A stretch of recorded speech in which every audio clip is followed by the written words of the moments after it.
All right. Hello, everyone. We are now officially live. Welcome to the Babylon cast once more. And we are joined here today by a special guest, Justin Vacula. Justin, who are you? Who are you associated with? And why are we here? Well, thanks for having me the second time on the Yeah, podcast. Last time we spoke about atheists for liberty and social justice, and today we'll talk about Stoic philosophy. that So is I have correct. the I have the Stoic Solutions podcast, uploading episodes talking about Stoicism, its applications to everyday life, and revisiting the ancient texts. Yeah, so you have a pretty sorry, I gotta send a message to my Oh people no, who and live we in have this. some like snow throwers in the back, as that's very much outside of my control. Snow in Pennsylvania for the first time Mm, in some time. yeah, it's perfectly fine. Don't worry. But yeah, so you have a pretty great podcast, the Stoic Solutions podcast, and I've been listening to it recently because, as I've mentioned to you before, I've been getting into the Stoic philosophy, reading up on it, what exactly it means, mainly because I have one of my best friends in real life. A few years ago, he actually told me this, so this is a pretty old story. But and I might have told you this last time that you were on the podcast, where we slightly touched on Stoicism before we talked about atheists for liberty and social justice, where my friend was getting into the philosophy. I think he watched a video that was asking whether or not Jordan Peterson himself was a Stoic, and I think you have a video on that as well. Yeah, yeah. And so ever since then, he told me the way that he described it was Stoicism, and we'll get deeper into this later in the podcast, obviously, but the way that he described it to me, that eventually led me 2 years later into the future to get into it, was that Stoicism is basically recognizing that there are things that are simply out of your control, and you can maximize your own personal happiness if you recognize that and you make that recognition and you focus on the things that you can do and you learn to deal with and work with the things that you can't. And I didn't really pay too much attention to it, mainly because I always have this innate feeling in me, this innate skepticism of self-help philosophies. I don't really focus too much on it. I've always associated self-help with either New Ageism, people like Deepak Chopra, or other people that I'm not too particularly keen on. So, from your perspective, at least, what is your general view of self-help philosophy? I know that's a super broad question because you have like you have the people like Deepak Chopra who are pretty crazy self-help gurus, but then you also have other people like James Clear, who maybe is actually a bit more pragmatic. So, generally speaking, what is your view on the good versions, if you actually even make this distinction in the first place? Do you view, Right, right. is there a distinction between good self help versus bad self help? Or, hey, if it works for you, it works for you. It doesn't really matter whether or not it can't be generalized. Yeah, there's good and bad in all fields, right? We could look Hmm. to self-help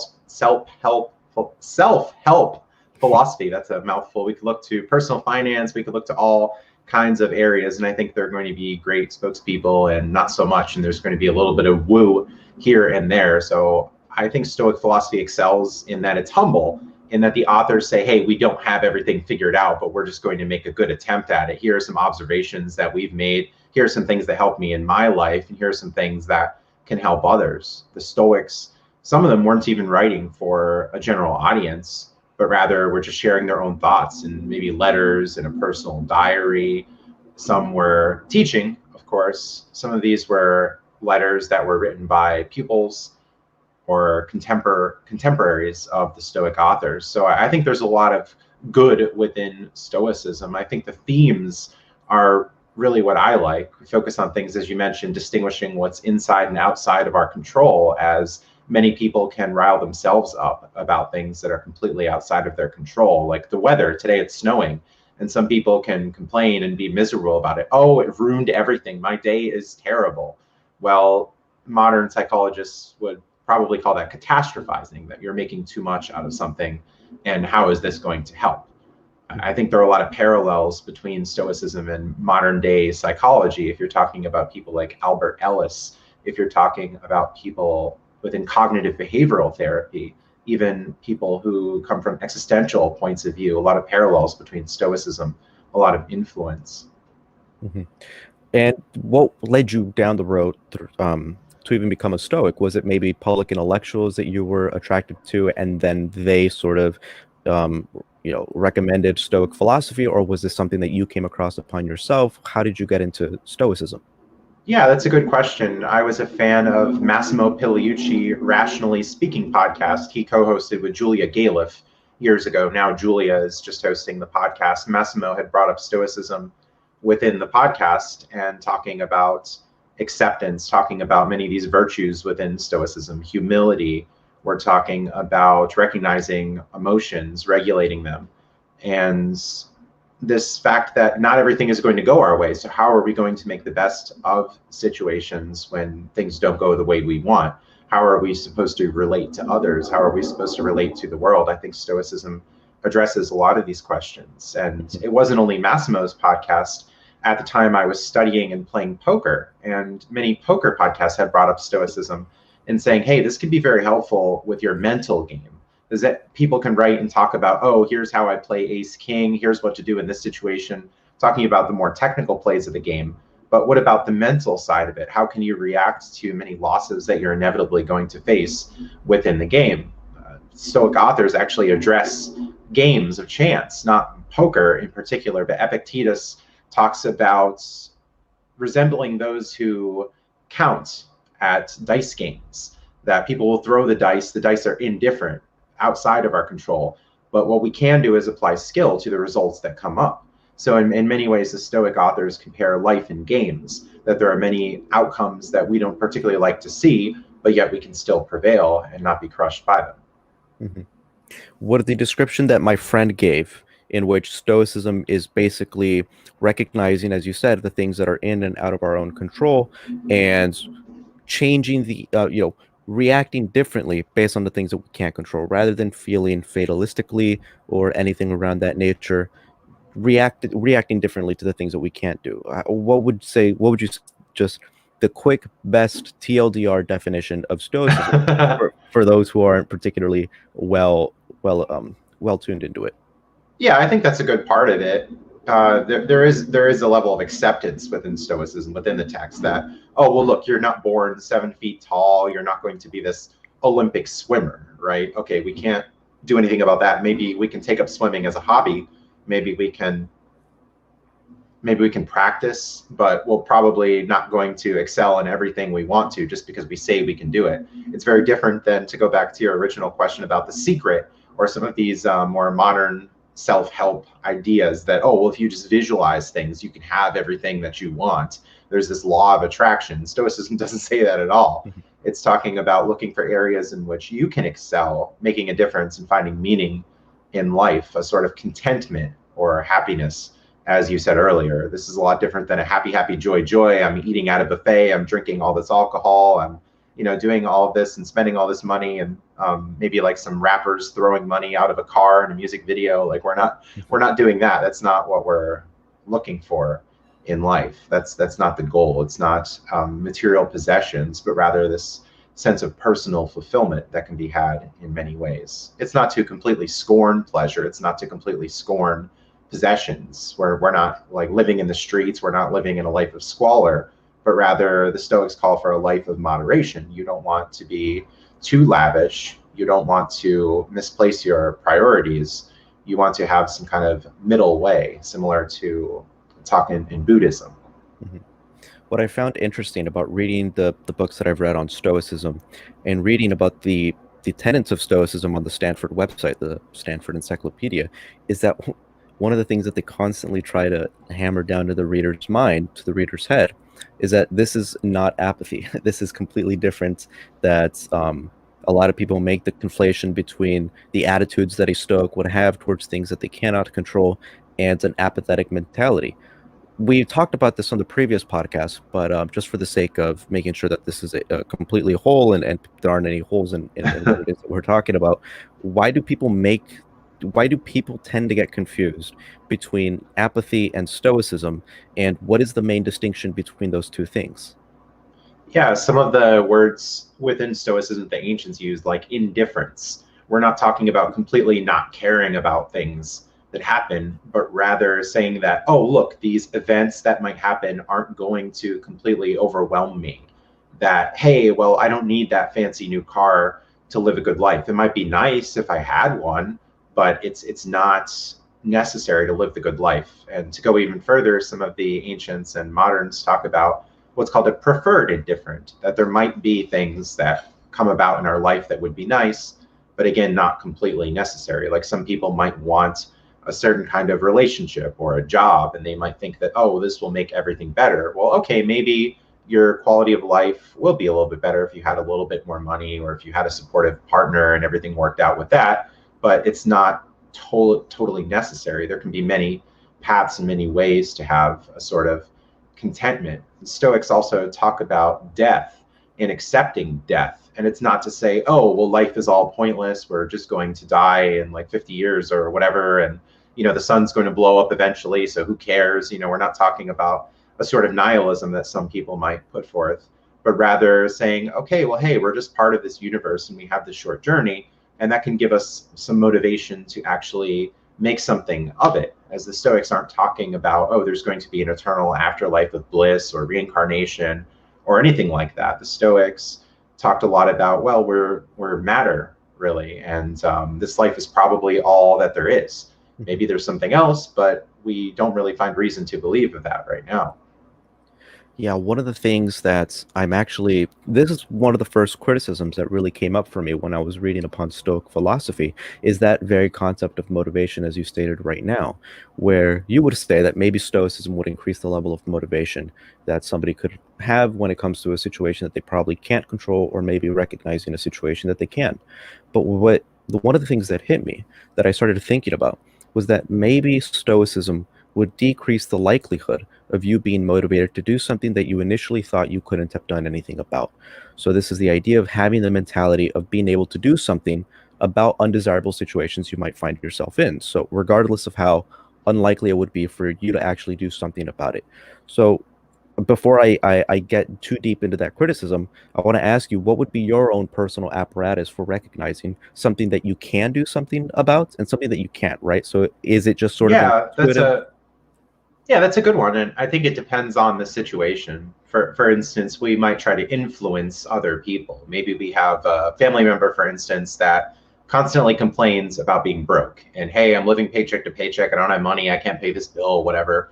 So maybe we'll give them some suggestions of, hey, here are some things you can do to save money or make money, and give maybe a few suggestions like, oh, hey, look, if you open this bank account and fund this and connect your direct deposit, then they're giving you like $300 to open a checking account. So that's a very easy thing to do. Or, oh, look, there's this promotion that you could take advantage of and get free groceries or something, right? We might give those suggestions, and maybe like a week later, we catch up with them and say, oh, hey, how's it going? And then they're talking about, oh, well, I bought a bunch of lottery tickets and I was playing slot machines and I lost this money. And like, okay, well, if they're not doing things to improve their situation and they're continuing to make mistakes, you might still offer that guidance, but not have huge expectations that they'll change anything. And if over time the same thing keeps happening again and again, well, then maybe, okay, well, I'm just going to stop giving advice because they're not really taking it here. They're not really serious about the situation. Maybe they're just complaining and they don't really have the effort to change. And maybe another example, as I mentioned, poker. There are many people who want to improve their game, and there are internet forums and groups online. And maybe you can post on a forum and someone posts a hand and say, oh, well, hey, here's a different way that I would have played it. What do you think about this method? And then maybe the person would say, oh, hey, I think that's a good idea. I made a mistake here. Maybe I can do better. And over time, you see that the player is making some better decisions. Maybe this situation can be like if you had a student or if you were coaching and people made some improvements and took the advice. So maybe those are some examples. It's knowing kind of limits, not having huge expectations, and maybe doing things yourself too. Maybe you'd want to learn a language, and maybe you found some success that you were using some apps and you found yourself memorizing some new words and you were able to carry a conversation. So, okay, well, maybe I can change that I don't only have one language, but then maybe if you tried a different language and you studied and you couldn't pick it up and you were trying, and you keep failing, then maybe you say, okay, this isn't for me. Maybe I should try something different. So I think it's really on a case-to-case basis. Mm-hmm. Yeah, it'd probably be difficult to be able to distinguish between two things in which, maybe you can do it, maybe you can't, but, it'd be hard, right? So let's say someone's trying to pursue a degree in, or, become a medical doctor, in which, that takes years upon years of working, of backbreaking homework. And so I often wonder, would the Stoic mentality, before I even begin to try to become a medical doctor, if I so wish to do so, if I had the Stoic mentality before I attempted to do that, would I just give up beforehand because I recognize that that's just completely out of my reach? I don't have the memory capacity to read the book Grey's Anatomy and be able to memorize a significant amount of those things. Or maybe would the Stoic philosophy kick in when I'm 1 or 2 years into my education, and then the recognition kicks in. It's kind of hard to make a full-blown distinction at the risk of wasting 2 years of your own personal life. Yeah. Yeah. Yeah, I think it's important to know what we're getting into. Maybe, especially today in the age of technology, that we could look into and say, okay, what are people's experiences in this field? Do they say it's worthwhile? Is it too difficult to get in? What is the acceptance rate into a certain program? So we can make this big evaluation. In fact, in Epictetus's book, he talks about, oh, many men think that they should get married and have kids, and maybe this isn't the right path for everyone. And what about those who decided to take on these responsibilities, but then they had to neglect other things? That maybe a single life can be something of renown rather than just following a path that someone puts in front of you. Or, oh, I'm doing this because my parents did it. Oh, look, my parents were dentists, so I should be a dentist too. Or, oh, well, so and so went to college and maybe I should do that too. And that's not a mindful approach, just following the crowds. In fact, there can be quite danger. There could be lots of danger in actually following the crowds and not being reflective. So Stoicism is calling for preparing. It's calling for mindfulness and knowing our abilities and strengths. Even when I was working with students and getting them into jobs, we would do some inventories and say like, okay, these are my interests, or these are things that I'm good at, or maybe some kind of tests in determining some kind of aptitude as well. There can be a lot of surveys in a lot of ways on which we think about how we want to live our life. Mm-hmm. So now I do want to dive and delve deep into this criticism that hopefully that you can alleviate it. And if you convince me that this criticism is unfounded, I'll become a Stoic. So one of the things that comes up to me is that, let's say you have a situation in which the person who is a Stoic adopts the mentality that there's simply no way that they're going to be able to properly achieve this thing, right? And let's say it's an edge case. It's right on the edge of whether or not you can and cannot achieve it. But the recognition is that I cannot do this because of the Stoic mentality that one has. And at the end, of course, they go by the Stoic philosophy of I can't do this, or at the very least, it's overwhelmingly unlikely that I'm going to do it. So, okay, recognize that, live with it, alter your feelings that you would have had otherwise, and you will live happily. Now, let's say there's 50 different situations of this, right? In which for 50 undesirable situations that, according to your own personal Stoic apparatus, you desire to act stoically and not try to better the situation. All 50 situations remain undesirable. But if you didn't abide by the philosophy of Stoicism, and in those 50 situations, those 50 people actively tried to solve it, to do what it was that they originally would have thought they wouldn't have been able to do because of their Stoic philosophy, then the likelihood of solving them increases that if you actually were not a Stoic. If you actually just said, if you just had the mentality of I'm going to try my best, yes, it seems like it's almost impossible, and this is 50 situations, so statistically one or two, in just one or two situations you would have been successful. That seems preferable to me than adopting the mentality of I wouldn't have been able to do it otherwise, and just settled for not being able to do that. This is kind of like a utilitarian approach where, and by the way, I should clarify, these 50 situations aren't 50 different people. It's the same person, 50 different situations in his life in which he would have, it would have just been one or two instances in which the Stoic philosophy would have failed him.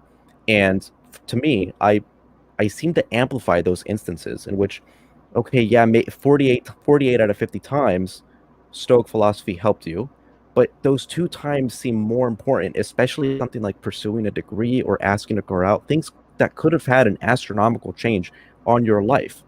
And if you act stoically throughout your entire life, how would you know you didn't miss out on a very important opportunity that probably would have changed your life? You just can't know that. And that's what concerns me Oh, about Stoicism. yeah, that's interesting, because sometimes we might think that something is really worthwhile, or we might think that it would really benefit our lives. We might think that something would be a great positive, something would be a great negative, and it might turn out to be the opposite for all we know, right? We could run that and consider it. I think if we're taking on something that we think is really difficult, which the Stoics encourage, by the way, there are a lot of passages that talk about, well, men is not made to just lie in bed and just wallow around, and what good is a retirement if you're just going to be lounging all day and not really accomplishing much. There are a lot of these themes within Stoicism that encourage us to get out into the world and be active participants, whether it be self-improvement, helping others. There are a lot of callings that people might find themselves on. So maybe if we had a goal of like, oh, well, hey, I really, really want to do public speaking, and I think I can deliver a message that's really important, but a particular individual might have a great degree of stage fright, right? They might try to address a crowd or memorize a speech or some notes, but they just freeze and they're really having a hard time with it. And it gets to the point where maybe, okay, well, I can't perform in front of a crowd, but maybe I could just record something on my own. And maybe they would try some exercises that, okay, well, maybe I'll just perform in front of friends. Maybe I'll just speak with someone I know from a local group and not to a huge audience, right? But they could try again and again, and they might still feel that stage fright. And maybe at some point after maybe a year or two, they say, okay, well, maybe this isn't for me. Maybe I'll just have a YouTube channel and just chat with people at home and maybe pre-record stuff. Maybe they'll be more comfortable with that. Now, it might be the case that they missed out on something great, that if they kept pursuing it, that, oh, well, maybe this agent would have picked them up and they would have been like this best-selling author or person on tour or who knows what. But if we're talking about the negatives of fear and just being uncomfortable, maybe at some point, everything isn't just suited for everyone. I mean, maybe some people would have a hard time speaking, or maybe being in the military, or who knows? I think certain people might have certain strengths, and certain fields just might not be great. Maybe some people wouldn't be good at teaching children. Maybe they just don't have patience. Maybe they wouldn't be good as daycare workers, right? Maybe training animals. Maybe they have a great fear of dogs, or they just don't get along with pets, or maybe they have a certain allergy. So, oh, I can't be around dogs at all. Maybe there's a rare case like that. Or maybe a woman wants to give birth and have a biological child, but she goes through all these medical treatments and it's like $50,000 later and still it's not working. So maybe she says, okay, well, I don't think there's a great likelihood of this, so maybe I'll donate this money to a charity instead, or maybe I'll just adopt a child because, hey, there are all these foster children out there, or maybe people in other countries who would really like to have parents. So maybe that's a good one, that, oh, well, they seek all these medical treatments and year after year, it just doesn't work. And it's just a thing of maybe infertility or some sort of issue there.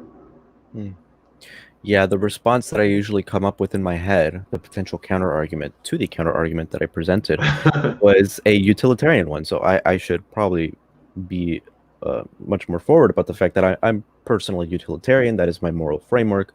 What increases the well-being of society, I prioritize over anything else. But even from my own personal selfish standpoint, which I think all moral premises really kind of boil down to, is that, okay, yeah, you might have missed out on a few good opportunities in life, but your own personal satisfaction that comes from adopting the Stoic outlook, from rejecting the things, the 48 instances in which would have worked out in your favor if you adopted a Stoic attitude, your own personal utility that came from that outweighs the satisfaction that you would have gained, or the dissatisfaction that you would have gained if you recognize that there were probably too important opportunities that you missed out on. So I still try to weigh it. Yeah, maybe in all kinds of things, right? There's always opportunity cost. That, oh, well, look, I could be maybe, instead of talking to you, I don't know, working at some restaurant or some other place and making money, and maybe that would go to something, and that could be important. Like maybe this skeptical question here just goes on and on and on. Oh, well, there's something else that you could be doing, and oh, maybe this one thing over there you're missing out on. But we only have a certain amount of time, and our abilities, again, are limited. Like, I see some of these discussions online in activism where certain people want everyone to be an activist, and if you're not doing something for the cause, then that's terrible. You should be actively anti-racist, or you should be fighting for climate justice, or you should be fighting for gun rights, or whatever kind of issue. And I think we could always press these things on people and say, oh, you could be doing this, you could be doing that, but our time is very limited. Mm-hmm. Like, okay, we could pursue that affiliation with a certain group or a certain organization, and maybe we missed out on something there. Well, hey, if we joined up with the NRA and worked with them, then maybe we would have found the love of our dreams. Or if we went and were protesting some event for climate and environmental causes, then maybe we would have had a certain connection that would have changed our lives, right? I think these things can just show up everywhere.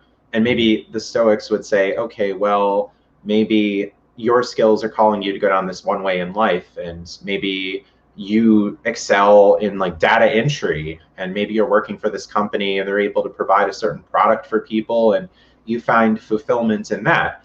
But oh, well, maybe you could have been a teacher, and that student that you taught could have gone on to like cure the current pandemic. I'm trying to avoid the C word here. For YouTube, of course. So I think the skeptical questions can go on and on and on. And at some point, we have to make a decision that, hey, I'm going to do this. This is how I'm going to use my time. And to go back to Stoicism, I think it's trying to focus on things that are important, that we're finding fulfillment in, that are virtuous, that we're not running Ponzi schemes and defrauding people, right? There has to be some kind of limits on what we're doing, that we're actually providing some kind of positive value to the world and finding some contentment in it too. I think it would be terrible to have a job or some kind of thing that takes up our time that we really hate. Like I hear these people who are just in relationships that they don't like, and it's like they're living with a roommate, but they're just really ignoring each other, and they're both miserable, but they just stay together because that's the way it's been for the last like 10 years or whatever. Right. So Stoicism is calling us to really take an inventory of our surroundings and our lives, and do something that we want to do, and find meaning in it. Mm-hmm. What would you say are probably some of the? I mean, you're a lot more well versed in this area than I am, for sure. So, what are some of the most interesting arguments against Stoicism that you've come across? Ooh, yeah. There's talk about pleasures, and that maybe we shouldn't indulge so much. That if we were going to a buffet, for instance, don't just take everything and eat everything, and eat so much that we're almost close to throwing up. It's calling for moderation, and maybe some people would really like that. Maybe some people like going to that Chinese buffet pre-pandemic and just picking up everything and being so full, and maybe drinking all the alcohol. Maybe some people really have priorities with that. Like I'll see people on Instagram who are like supposedly buying all these really high priced vehicles, and look, I'm flying to this remote island and staying there. And some people will put a lot of their self-worth in reputation, and that they're doing all of these things and spending all this money just to get attention from others. And some people might really like that. It's like, oh, look, I get to go on this lavish cruise or fly to this special island or whatever. And the Stoics can be thought of as like, oh, you're like joy killing. And we're saying, well, wait, maybe those things aren't quite worth it. That you can have some kind of pleasure with bounds and not go broke while doing it, and maybe find some entertainment in other things. I think fine dining too, the Stoics talk about, in that, is it really worth it to spend all this money and, go to this, like, I guess we could say now for a modern example, like an expensive steakhouse, and buy like a $300 steak, and, maybe drink like $200 wine. And, is that really worth it? Some people would think it really is. They really like that. But the Stoics were to say, oh, well, we'll take a step back from that. Just because the crowds say that this is a good thing, maybe it's really not. What is being traded for what is a common question that the Stoics are asking. Mm-hmm. Ooh, that's a really interesting and spicy one. What are your thoughts on, the way that I think about sort of any moral philosophy or personal self-help is I always try to think of situations that really test the limits of what it is that I believe. So you actually brought one up with utilitarianism, where if your understanding of moral frameworks is increase the well-being of society, then why don't you just go full-blown minimalist? It's clearly a situation in which you might have to rethink your entire utilitarian framework if you aren't willing to sell the vast majority of your possessions. So that Yeah. so there's certainly some problems there. And what I was thinking of Stoicism was, what is a situation in which I might have to completely ignore my Stoic reasoning? And one of them is the concept of someone who has a severe drug addiction, in which They're constantly doing meth over and over again every day, and this to me seems like a situation where even if there's only a 1% chance that you would ever be able to convince this guy out of doing so. And I cannot for the life of me, you know, adopt the mentality of recognize that this guy is completely gone. You can't do anything about it, especially if he's a loved one. Let's say this is actually my brother. This is my brother who's addicted to drugs, who you know, sorry, excuse me, I need to drink some water. Sorry. Oh my God, I choked. Sorry about that. But yeah, this is my brother.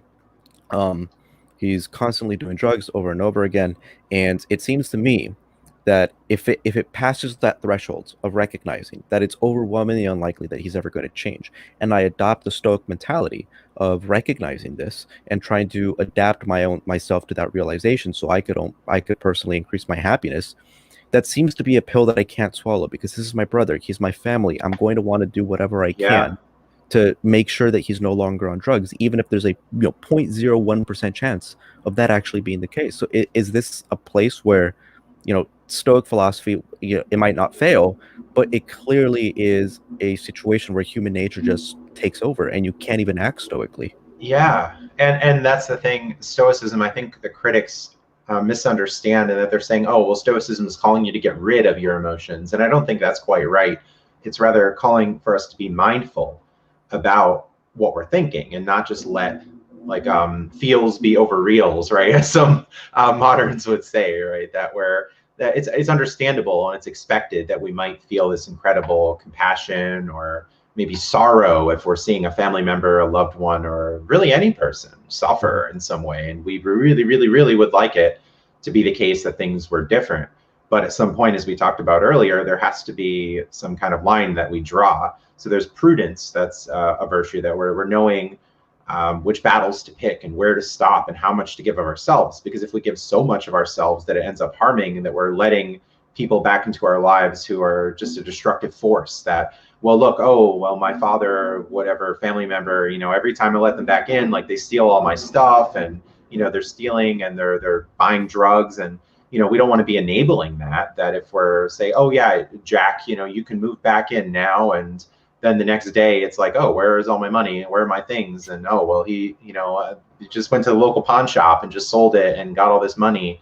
And we don't want to enable people. We don't want to make the situation worse for them. So at some point, it makes sense to draw the line. And the Stoics talk about that in the case of friendship, that we're to be very careful of who we let into our inner circles, being mindful that others can rub their rust off on us, and we could actually take on the bad habits of other people. I recall some modern studies that talk about people who have a difficult time with drinking and smoking, in that they tend to do it in social situations. But if they can change that and maybe meet their friends in different places, that they're more likely to break those habits. But it's like, Mhm. oh, well, look, I went to the bar, so that's why I'm smoking, because everybody else is, or I'm drinking because everybody else is. And some people get that confused and they think that, oh, well, maybe drinking is the great thing that I do with my friends. But what if you went to a different environment where you weren't drinking alcohol at all? Can you still have a good time? And if the answer is yes, then that's not a necessary thing to have a good time. And maybe you could change that. So maybe there are some lines where we should draw and let people out of our lives who are just not being a good influence on us, not making our lives better and dragging us down in many ways. Mhm. What would you made an interesting video about Stoics on loneliness, and this is Yeah. another one where emotions come out into play, where the sensation of loneliness that some people feel is so vast to the point where it makes it almost impossible for them to want to even adopt the Stoic attitude, even if it could be helpful. And I would say most likely, I think it will certainly be helpful. But because they feel so lonely, either because they don't have any friends, or I think better yet, a better scenario would be someone who really wants someone who that they can be intimate with, romantically intimate with, but let's say they have some very incel-like tendencies in which it's almost impossible for them to have that intimacy with a girl or a guy or whatever it is. And so they're just so deeply lonely because of this. And their emotions take over and they can't, as much as they try, as much, to adopt as hard as they can to adopt a Stoic philosophy, they simply can't do it. And so what the only solution for them to be, well, just keep trying then. Yeah, sure, it seems like it's almost impossible, but the best thing to do would just be, yeah, kind of act as desperate as you possibly can to throw yourself out there. What would you say is the best remedy to someone who is that lonely?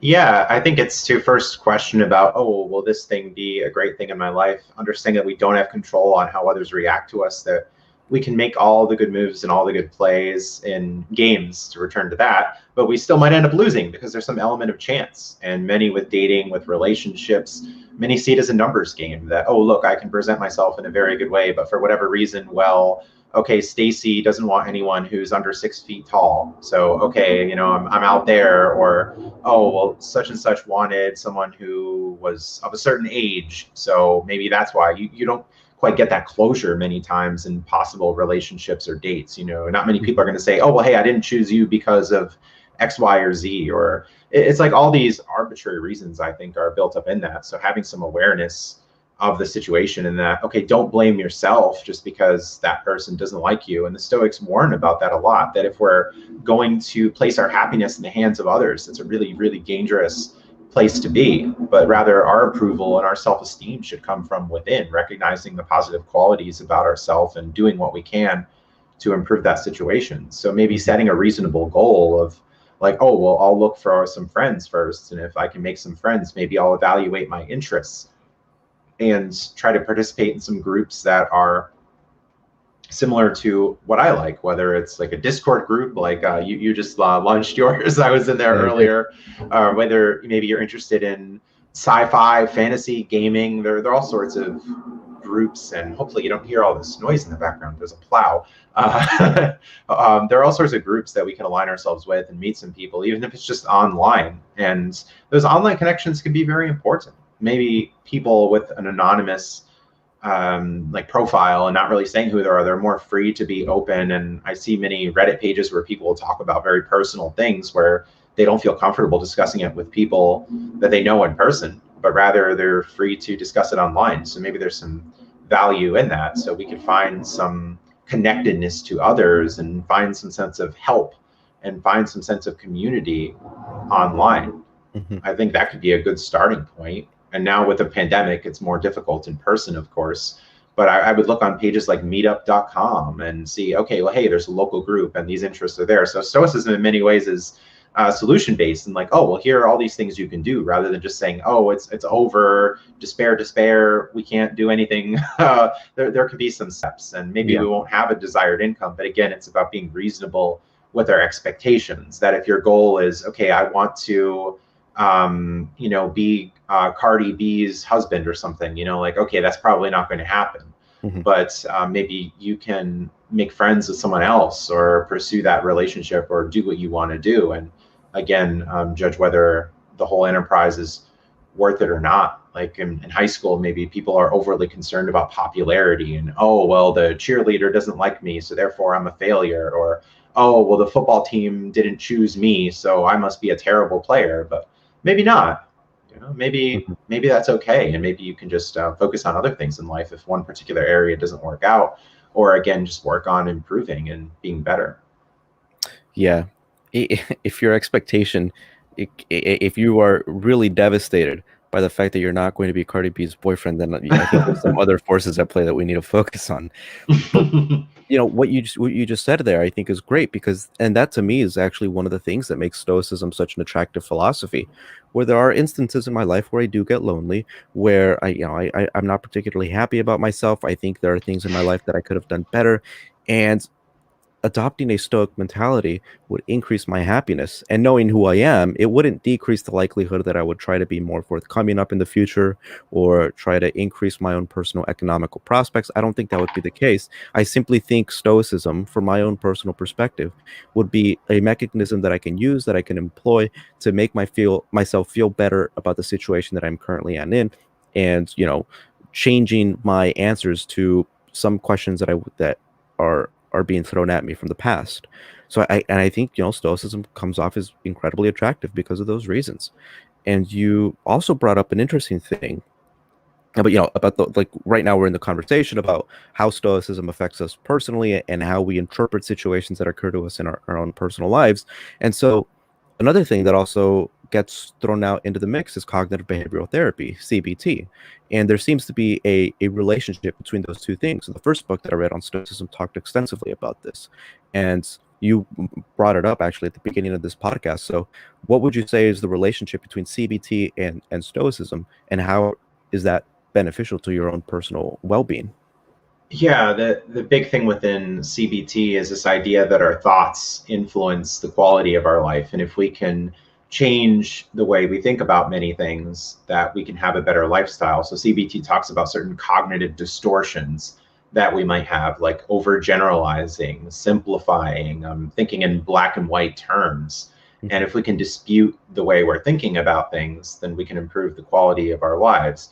So, say for instance, we think, oh, well, so and so didn't answer the phone when I called them, so they must be mad at me or they must hate me. Well, it's like, okay, well, what evidence do you have of that? Can you think of more plausible explanations? Like, oh, well, maybe they were busy, or maybe they'll get in touch with you later, or maybe the person doesn't like talking on the phone so much, right? There can be all these alternative explanations. And Stoicism, in the same way, is just having the skeptical attitude of just asking, okay, well, is this an accurate representation of the world?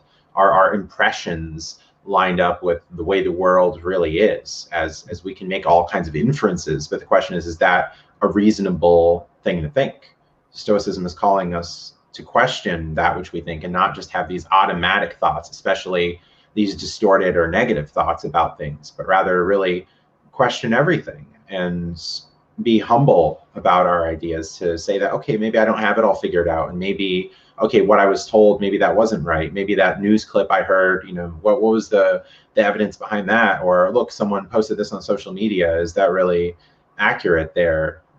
We to ask questions and to really be careful about what we think, because there's this direct line between our thoughts and the quality of our lives, and what we think is obviously flawed in many cases. Mm-hmm. Yeah, one of the things that I've often thought about, and I don't know if this is true, but I feel like, and I don't mean to open up a huge can of worms about the topic of free will, but I feel like getting rid of your libertarian free will assumptions that you could have done otherwise, right? The very religious interpretation of free will, that once you get rid of that and you either adopt a compatibilistic view or a deterministic view of free will, it's a lot easier to jump on the Stoic cart, because otherwise, if you're under the impression that you can do just about anything you want in your life and you could have done otherwise, right? I feel that's going to really put you back from recognizing that there are simply situations in which, yeah, you probably couldn't have done that, or it probably would have been beneficial if you just sort of laid a bit back in that situation. I don't know if that makes any sense, but Yeah. yeah. Yeah, and the Stoics talk about following nature, this recognition that, okay, human nature is a certain way, and we're just primed in many ways to just feel and think about certain things, or our biology is dictating our lives in some way, and that maybe it's not a 100% thing that, oh, well, look, because your mother and father were this way, that you are too, or, oh, look, because you have some sensitivity to food, that you're going to overeat and you're going to be really overweight. Maybe those are things that we could change, but it's being mindful and knowing that, like, many people can be very, very determined to not drink too much alcohol, and maybe at some point, well, oh, I'll just have one drink, but then they weren't able to do that, and they got themselves in a bad situation over and over again. Maybe the same scenario happens, so maybe they just say, okay, well, I'm just going to abstain from drinking altogether, because the temptation is just too much once I start drinking. Maybe there's a weakness of will, maybe it's a biological thing. So yeah, maybe there are some limitations that we have, that free will is compromised in some way. But if we have an attitude of stepping back from the situation and thinking, okay, was there something I could have done better? Could this have gone a different way? And then maybe behaving differently and saying, okay, well, it's not hopeless that I'm going to be drinking alcohol the rest of my life and being drunk all the time. And maybe there's a way to change that. So being able to step back from the situation and question it, and maybe putting ourselves in different environments and different places and around different people again. I think that could be a good example of things that could change. Yeah. So the last thing I do want to ask you is that, as I said at the beginning of this podcast, I initially had some a good amount of skepticism towards Stoicism, not because of the Stoic philosophy itself, but because of my general skepticism towards self-help literature. And I feel like this tends to be true of people who, such as ourselves, are atheists, where we have a natural skepticism of the person at the podium trying to tell you how to live your lives, and probably the reasonings behind that would be different. But how would you convince someone such as myself, who initially has these reactions towards against self-help literature? How would you convince them of saying, okay, yes, ours is pretty good, the other ones are pretty bad, but our own personal view of self-help, of Stoic philosophy, it's actually pretty good. Ignore all the Deepak Chopras of the world. Ours is pretty good. How would you make that convincing? Yeah, I think it's something of maybe knowing the person's interests or what they're looking for, and maybe, okay, here are some passages that are dealing with the topic. So, like, I had that episode on loneliness that you mentioned, and oh, well, here are some chapters where that is addressed, and maybe you think that this can be some good ways to look at it, different perspectives, and oh, maybe you're just having a hard time accepting the death of a loved one, and oh, well, here are some passages that talk about death, and here are different ways to conceptualize it. Whereas, yeah, reading the ancients can be quite a task, especially if you have the older translations. But reading some more of the modern interpretations or some of the recent translations that are more accessible can be a good thing. As, yeah, you don't have to take on all of the philosophy. Like, one thing, for instance, is some of the classic writers talked about a sense of divinity within life and providence. And, well, maybe as atheists, we're not going to take that too well. We don't see those arguments that they put forth to be convincing. So maybe that stuff, okay, well, we don't have to take all of it, but we could take the parts that we find helpful, as it's just inevitable that if you look into the ancient world, that there's just so much that's changed. We have scientific discoveries, we have modern psychology where there's some differences. But I think a strength of Stoicism is that we find some things in the text that call to us or that are true with the knowledge that we have now, and that it's enduring, I think, is a strength of it. And just because something is enduring doesn't mean it's true, but rather, okay, well, why are so many people looking into this? Why is there this sudden revival in modern times? And so many people are looking to the text, and these new authors are coming out and talking about it. So maybe there's something in there. Maybe there can be a passage or a theme or something that can be helpful for you. That's what I saw with poker, and just talking about this thing of acceptance and just having a determination about things that, yeah, we're looking to improve, we're looking to accept the things outside of our control. I think there can be some strong messages, especially in a time of uncertainty, especially with this pandemic, that, well, yes, we don't know how things are going to turn out in the next 2 or 3 months, but we can just work to get through that and maybe find some new opportunity during what we're viewing as something that we don't like. Yeah. And yeah, I certainly we have some people in the chat. Yeah. Two more people than I was expecting, considering the conflict of time with the Atheist Republic. But yeah, Justin, thank you so much for coming on and teaching all of us about Stoicism and some counter arguments to the counter arguments that have been produced against Stoicism. Thank you so much for coming on. And what do you got going in your life? What's your Twitter? What is your podcast specifically? Yeah, thank you for including the links in the description here. I see you have the link tree, Twitter, so you can find me Justin Vacula, as you see on the screen, JustinVacula, and I have a Twitter handle for Stoic Solutions Podcast. I have my personal page. I have a different podcast, which could be a third episode in the future if we go for 3, talking about travel, finance, all kinds of things. So I'm looking at getting back into the world and continuing to travel, as the pandemic restrictions here in Pennsylvania have closed many things: indoor dining, entertainment, casinos. So just looking at making it happen and making the best of this situation. Yeah, it's a shame. We were actually supposed to be meeting up in a couple of days, but unfortunately, a certain pandemic is not allowing us to do that, especially since I may or may not have the certain pandemic in my body at the moment. Yeah. Just for those not in the know, we just have to be careful with YouTube, and that mentioning the C word can get a video pulled. Yeah, or just completely screw up the algorithm and it will not appear on any related searches. So this video, I made the mistake. I made a freaking video talking about it when it first came out, and it has like 10 views. It's ridiculous. So I'm like, I spent a lot of time throttled, yeah. I got throttled. I spent a lot of time doing research on that video, and it didn't even matter. But anyways, Justin, thank you so much for coming on, and I hope to see you again in the future. Everyone, All go right, and follow him. hopefully see you in person in 2021. Hopefully, there's actually a good chance. Who knows? All right, thanks.